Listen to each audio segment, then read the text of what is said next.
Hey, you never know who's going to drop in here in New York.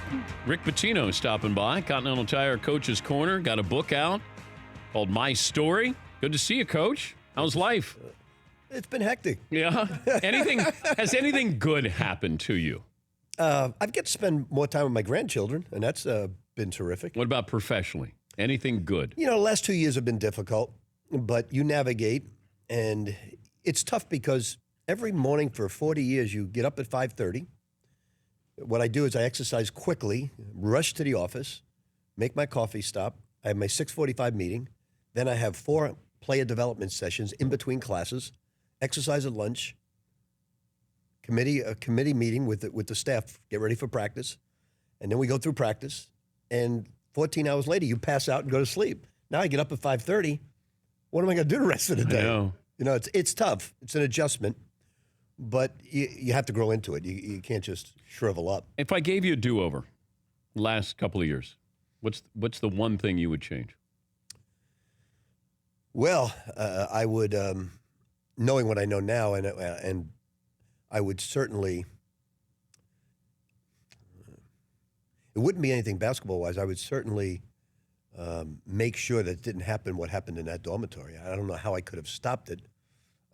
Because nobody knew, security, nobody knew, but I would have found out some way, because that's my brother-in-law's name on that dormitory. But do you think that, aside from that, if that doesn't happen, you're still coaching Louisville? Oh, no question. I mean, that was embarrassing to my family, to me, the Minottis, who the building was named after. It was embarrassing for all of us. It's a very traumatic thing for that to happen, not only from soiling his name on that dormitory, but it was reprehensible behavior that should have never gone on. For those who still believe that you knew something about it, what do you say to them? You know, it's obvious today that I knew nothing about it because the NCAA gave me a 5-game suspension. If they thought I knew 1% of that, I would have been banned from coaching for good. I'm positive of that. It was that reprehensible behavior. You can't slap a guy with just 5 games and you're giving other coaches 12 and 13 games for something like that. Well, what's the violation the NCAA gave you? Well, like, why were you suspended 5 games? Because they said I should have, when the recruits were in, I should have tried to notice some red flags. And I went back at them and I said, give me a red flag I should have noticed. And they said, we're not saying that there were any, but we wanted you to ask more pointed questions of the recruits. So I would ask on a Sunday, we're done with the weekend, I'd sit everybody down, and I'd say, okay, tell me about our practice. What did you like about it? Do you think you can work that hard? Tell me who you went out with last night.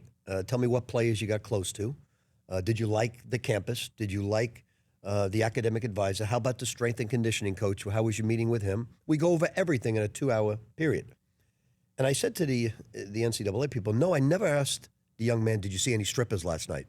That would have been the furthest thing from anybody's mind because that doesn't happen. It's not normal. And it's very abnormal behavior for anything like that to go on. That being said, in my opinion, those players who won that championship, that'll never be taken away because they weren't on performance-enhancing drugs. They said that was an extra benefit. I mean, come on, there's nothing extra benefit about that. So those players won the championship. They deserve that championship. It'll never be vacated. The banner could come down and they could find the school and they could hit me with a 5-game suspension, but that championship lives on forever. That tattoo's not coming off you? No, it's not. Just to let people know that you promised the kids that if they won the national title that you would get a tattoo? Right. I walked in the trainer's room, told all the players, that's it, guys. No more tattoos. We're done with tattoos. Everybody's having Bible sayings on their body. Their best friends in life, the girlfriends they dated who they no longer see are on their bodies. I said, that's it, no more tattoos. And they said, okay, we'll get no more tattoos if you get one if we win it all. Because I just gave a speech to the team that we lost to Notre Dame in 5 overtimes on the road. I wanted to cheer them up. It was this devastating loss. I said, we're winning our next 16. We're going through the Big East. We're not cutting down the nets. We're not cutting down the nets when we go to the Sweet 16. We're not cutting down the nets until we win it all. And they were all pumped up, and that's when they said, will you get one if we win our 16 straight games? I said, damn right I will. It's on your back? It's on my back by my left shoulder. Okay. You're not getting another one, right? No, not in the near future. Do you think you coach again? No, I wrote this book for closure because I don't think I'll ever coach again. And I wanted the truth to come out in a lot of different things. I don't think any university is going to hire me. And I wouldn't want that. I wouldn't want them to go through it. Would you hire you? No. Yes, what's in this book is the truth. I've always preached to my players, tell the truth, and your problems will become part of your past. Lie, and your problems will be part of your future. The thing that haunts me in my life is an indiscretion I had many, many years ago, and I hurt my wife and family. That, to me, is much more painful than anything with basketball. But I had to tell the truth then, and I'll never lie. And I would never know anything about that Andre McGee. If I did, heads would have rolled within 5 seconds if I found out anybody in that dormitory was doing the wrong thing, like you wouldn't believe. As far as the FBI and what they did to me in ruining my life, it's almost tragic that we taxpayers' money goes for prosecutors to go after terrorists, inside traders, political corruption, guns, things that are real serious in life. For them to mention my name in a complaint without a shred of evidence against me, and the fact that I can't go after them because they have total immunity, is disgraceful, what they did. To put my name in a complaint without a shred of evidence for only one reason. And I know what the reason is. If they said, well, we have 4 assistant coaches that we're going after, and they named the assistant coaches' names, it wouldn't make any news. They put me and Jim Larinaga, and Larinaga is one of the cleanest guys in our game, and fortunately for him, he got a 2-year extension. But to mention my name without any evidence, because there were 3 phone calls made to this representative of Adidas, Jim Gatto. 2 were voicemails. One, they don't say that. One was to me, hey, could you give me a call? The second one was, I tried calling you. And the third one had nothing to do with anything. And to mention my name is just an absolute disgrace. Do you have legal recourse with Louisville? Are you suing Louisville? I am, because they, what Is happened. it just for salary that you're owed? Yes, my contract. Now, if they would have said to me, Dan, look, you've gone through a bad series here. You've had 14 great years, and the last 2, we don't want you to coach anymore. Coach this year and move on. I would have said, fine, no problem at all. But they didn't do that. What if Louisville just came out with a statement and said, look, we apologize, we move forward, you didn't do anything wrong, coach, but we're moving in separate directions. Would you drop the lawsuit? What if that Louisville just apologized? Is that good enough? It would go a long way. It would go a long way. But, unfortunately for me, I've spent a small fortune. Yeah.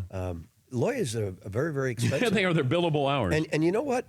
I had to turn I turned all over my emails, my text message to the Washington Post right away. I've been strapped up with a lie detector test by an FBI agent just to show them that I knew nothing about this. That's not an easy thing to spend an hour, the guy asking you grammar school questions, high school questions, before he gives you the 2 questions when you're wired up. What are the 2 questions? Did you know anything about Adidas directing any money to this recruit? And the second question, did you have anything to do with any payment to the Bowen family at all? And he's the recruit. But that's where it almost felt like you were setting yourself up for being under the microscope where, hey, this is the luckiest, and I'm paraphrasing, we kind of like, I can't believe I got this recruit. Like you sort of set it up where like, oh, look, I went out and I found kittens on my doorstep here. And that's the way I thought he was. He drove 6 hours in a car with his family, paid for his hotel. We went for chicken at lunchtime in not a Chick-fil-A place, but a very inexpensive place. But it was $24. He paid half. We paid half. Everything looked totally above board. And I was shocked that we were going to get this young man. And then when it turns out, I wasn't lucky at all. It was being choreographed behind my back. How tough is October, November, at October 15th, isn't that first day of practice? Well, Dan, I thought I was sitting on a Final Four team. You never know because you could lose.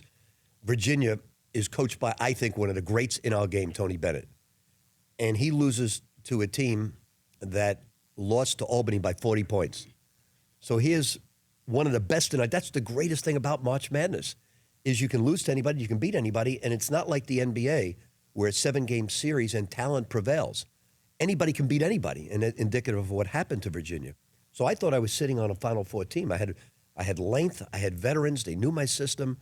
We had guys in the junior, senior class. We were ready to really have an unbelievable year. And then suddenly he just said, you need to resign. I said, why?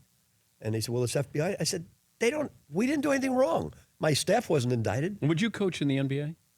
I'm done coaching. I really am. Because, like if the Nets called you?